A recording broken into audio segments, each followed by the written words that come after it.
75 வருஷம் Bora, 75 years of occupation and genocide அப்படிங்கிறது வெறும் இந்த எண்ணெய் வளத்தை கண்ட்ரோல் பண்றதுக்காகவா அப்படின்னா ஆமா.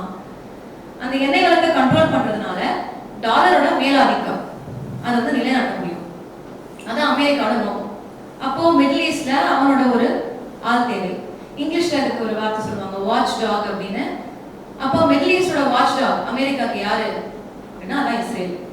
அதுக்காக தான் இவ்வளோ பெரிய ஜயோனிச ப்ரொபகேண்டாவை வந்து அவங்க உருவாக்கி ஒரு மல்டி பில்லியன் டாலர் இண்டஸ்ட்ரியை அதை உருவாக்கி படங்கள்லேருந்து சீரீஸ்லேருந்து பாடல்கள்லேருந்து எல்லாத்துலேயுமே ஜயோனிசத்தை வந்து திணிக்கிறது இந்த ஒரு ஒற்றை நோக்கத்துக்காக, டாலர் மேலாதிக்கம்.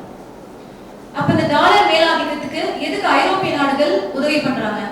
அவங்களுக்கு இதுல என்ன கிடைச்சிட போகுது? ரவுடி இருக்கானா ஒண்ணு அவனுக்கு எதிராக நிற்கணும், கூட நின்னா ரவுடி உங்களை அடிக்க மாட்டாரு, உங்களுக்கு கொஞ்சம் துண்டு கிடைக்கும். அந்த விதத்துல இங்க இருக்க ஸ்டூடெண்ட்ஸ் வந்து உங்களோட அவெஞ்சர்ஸ் பார்த்திருப்பீங்கன்னு நினைக்கிறேன். அவெஞ்சர்ஸ் படம் பார்த்திருப்பீங்க.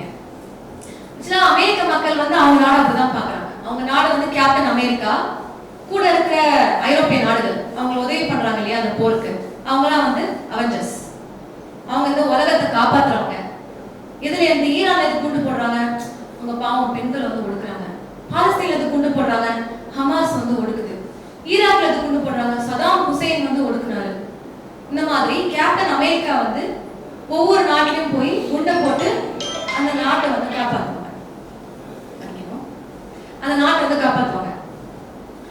அப்போ அமெரிக்காவோட தொடக்கத்துல இருந்தே எல்லா நாடுகளுமே யாரும் வந்து அவங்களுக்கு எதிராக ஒரு குரலை எழுப்புறாங்களோ, அவங்களுக்கு எதிராக யாராவது கொஞ்சம் முதுகெல் கூட நின்றுட்டா போதும், அவங்களுக்கு எதிரான பிரச்சாரத்தை ஆரம்பிக்கிறது மட்டும் இல்லாம அவங்க மேல போட்டு கொடுப்பாங்க. இந்த அமெரிக்கா ஐரோப்பிய நாடுகள், இந்த ரவுடி கும்பலுக்கு பேர் தான் நேட்டோ. அப்போ இந்த நேட்டோ இவ்வளோ வருஷங்களா, இவ்வளோ ஆண்டு காலமா பல போர்களை செஞ்சுட்டு வராங்க. அதுக்கு பேர் வந்து ஃபாரெவர் வார்ஸ் அப்படின்னு சொல்லுவாங்க.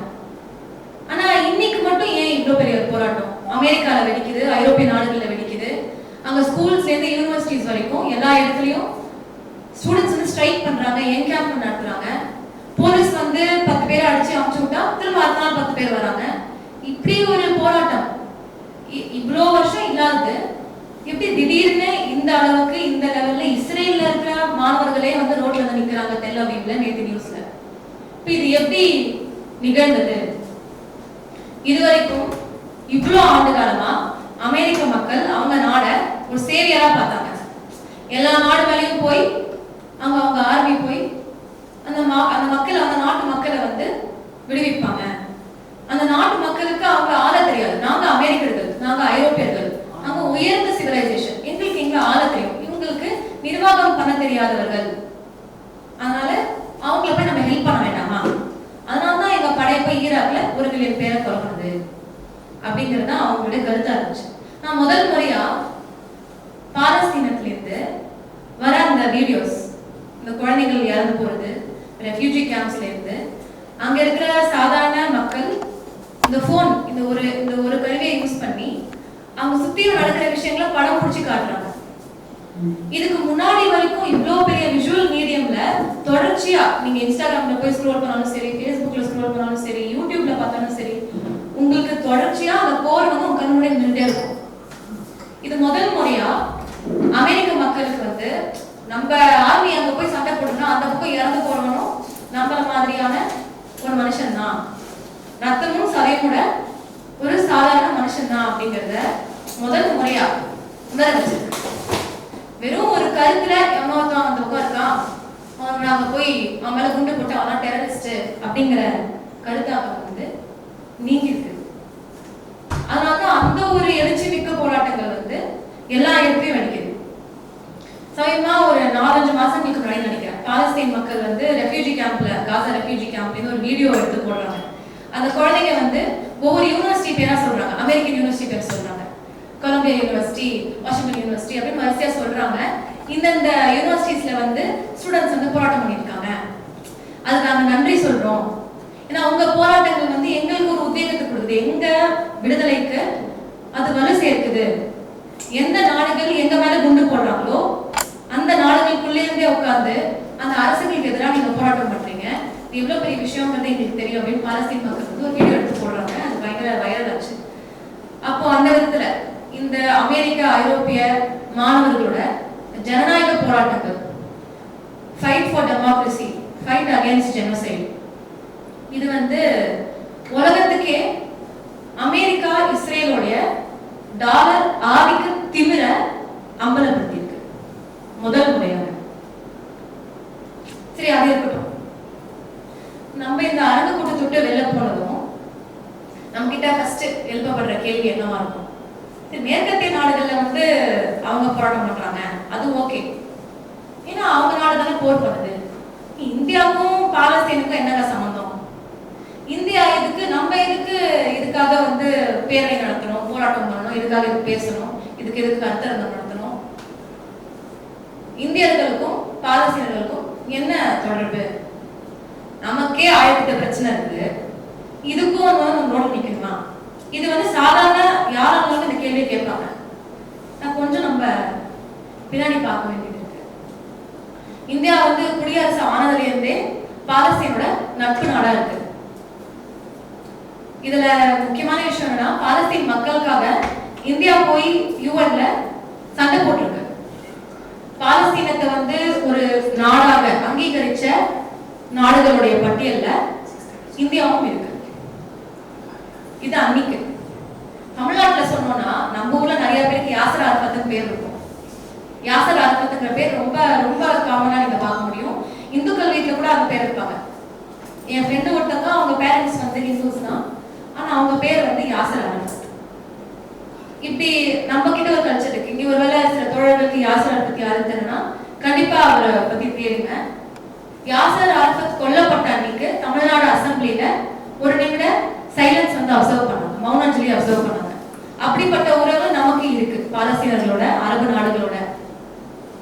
ஆனா இன்னைக்கு அது என்னவாக இருக்கு? ஃபாரின் பாலிசி டாக்குமெண்ட்ல என்ன வேணா எழுதிருக்கலாம், அதை நம்மளே பார்த்திருக்கோம். அவங்க ஃபாரின் பாலிசி டாக்குமெண்ட்ல ஒன்று எழுதுவாங்க, நடைமுறையில் என்ன பண்ணுவாங்க நமக்கு தெரியும். அது வெறும் பேப்பர். ஆனா களத்துல ஆர்எஸ்எஸ் கூட்டம் மக்களை திரட்டி இஸ்ரேலுக்கும் அமெரிக்காவுக்கும் ஆதரவாக, ஈரான் மேல தொடுக்கப்படுற இந்த போருக்கு ஆதரவாக, பாலஸ்தீன இனப்படுகொலைக்கு ஆதரவாக பேரணிகள் நடத்துறாங்க.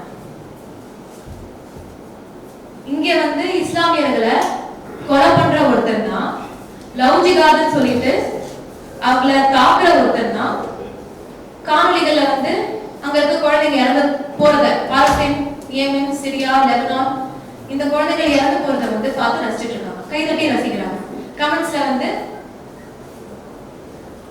நாங்க பண்ண வேற வேலையை வந்து நீங்க சிறப்பா செய்றீங்க Israel, America, Hindus of India வந்து உங்களை ஆதரிக்கணும் அப்படின்னு அவங்க போடுறாங்க. இது வந்து யாரோ ஏதோ ஆர்எஸ்எஸ் கும்பல் சங்கீஸ் மட்டும் தான் போடுறாங்க, அவங்க வந்து பாஜக இருக்காங்க அப்படின்னு மட்டும் கிடையாது. சாதாரண மக்கள் இந்த பாசிச மனநிலைக்கு வந்துட்டாங்க. இங்க இருக்க பாசிஸ்ட் ஆர்கனைசேஷன், ஆட்சியில் இருக்க பாசிஸ்டுகள் மக்கள் கிட்ட ரொம்ப பயங்கரமான ஒரு வெறுப்பு அரசியலை வந்து விளைச்சிருக்காங்க. இஸ்லாமியர்களுக்கும் கிறிஸ்தவர்களுக்கும் எதிரான ஒரு வெறுப்பு அரசியலை வந்து விளைச்சிருக்காங்க. சாதாரண மனிதர்கள் தான் நாடே வந்து அம்பானிக்கும் அதானிக்கும் விற்கப்படுது, அவங்களுக்கே வாழ்வாதாரம் இல்லை, அவங்களுக்கே அவங்க குடும்பத்தை நடத்த முடியல, அவங்க குழந்தைகளை ஸ்கூல் நடத்த முடியல அப்படிங்கிற விஷயங்கள்ல துளி கூட ஒரு கவலை இல்லாம, இல்ல அதை கண்டுக்காம அவங்களுடைய சிந்தனை எல்லாம் எங்க போகுது? இஸ்லாமியர்களை தாக்கணும், கிறிஸ்துவர்களை தாக்கணும், அவங்கதான் நம்ம தேச துரோகிகள் அப்படிங்கிறது தான் போகுது. அவங்களுடைய கருத்து என்னவா இருக்குன்னா, இங்க பாலஸ்தீன்ல சாவர மக்கள் வந்து மனிதர்கள் கிடையாது, அவங்க வந்து இஸ்லாமியர்கள் தானே, அவங்க கிறிஸ்துவர்கள் தானே, அவங்களாம் மனிதர்களே கிடையாது அப்படிங்கிறது தான் இவங்களுடைய மண்ணிலையா இருக்கு. அப்போ நம்ம இதுக்கு சொல்ல வேண்டிய விஷயம் என்ன?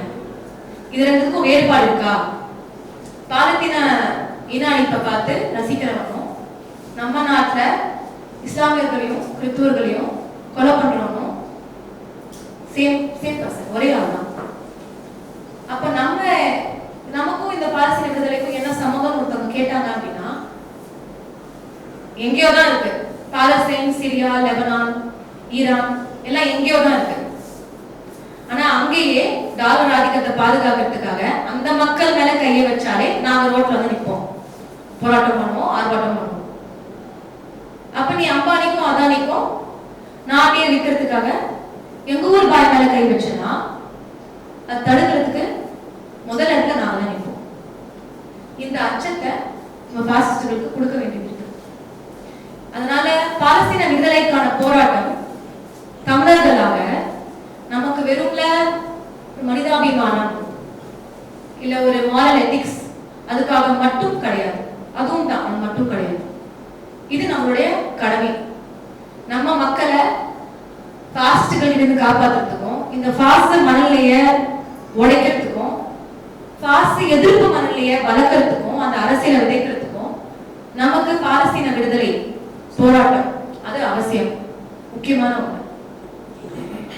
இதுல அந்த விதத்துல ஒரு 2 weeks ago வந்து TN for Gaza அப்படிங்கிற ஒரு கூட்டமைப்பு, அதை நான் சார்ந்திருக்க அமைப்பு இஸ்கப் தென் சென்னை மற்றும் எங்களோட நட்பு அமைப்பான AS all India students federation, நாங்கள் இந்த கூட்டமைப்புல மெம்பர்ஸா இருக்கோம்.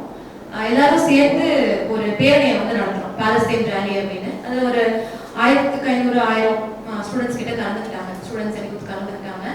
அது ரொம்ப ஒரு ஹோப்ஃபுல்லான இடமா இருந்துச்சு. இவ்வளோ மாணவர்கள் வந்து அரசியல் காலத்துக்கு வராங்க அப்படிங்கிற விஷயம். அந்த விதத்துல இப்போ இங்கேயும் நிறைய ஸ்டூடெண்ட்ஸ் இருக்கும், பல மாணவர் அமைப்புகள்லேருந்து வந்திருக்கோம், பல அமைப்புகள்லேருந்து வந்திருக்கோம்னு நினைக்கிறேன். அப்போ சென்னையில குறைஞ்சபட்சம் சென்னையில இருக்கிற மாணவர் அமைப்புகள் நடுவில் இருக்கிற டிஃபரன்சஸை கொஞ்சம் நீக்கி வச்சுட்டு அவங்க வந்து சேர்ந்து நின்று களத்துல பேரணிகள், போராட்டங்கள், ஆர்ப்பாட்டங்கள் நடத்த வேண்டியது இருக்குன்னு நினைக்கிறேன். இப்ப இந்த கருத்தரங்கத்துடைய வெற்றி எதுல இருக்கு அப்படின்னா, இந்த மாதிரியான கூட்டங்கள் கருத்தரங்கங்கள்ல இருந்து விஷயங்களை நம்ம தெரிஞ்சுக்கிட்டு புரிஞ்சுக்கிட்டு நம்ம அதை போய் இம்ப்ளிமெண்ட் பண்ண வேண்டிய இடம் களத்துல தான். அந்த இடத்துல நம்ம எல்லாரும் சேர்ந்து நிற்கணும் அப்படிங்கிறத அது ஒரு முக்கியமான விஷயமா நான் நினைக்கிறேன்.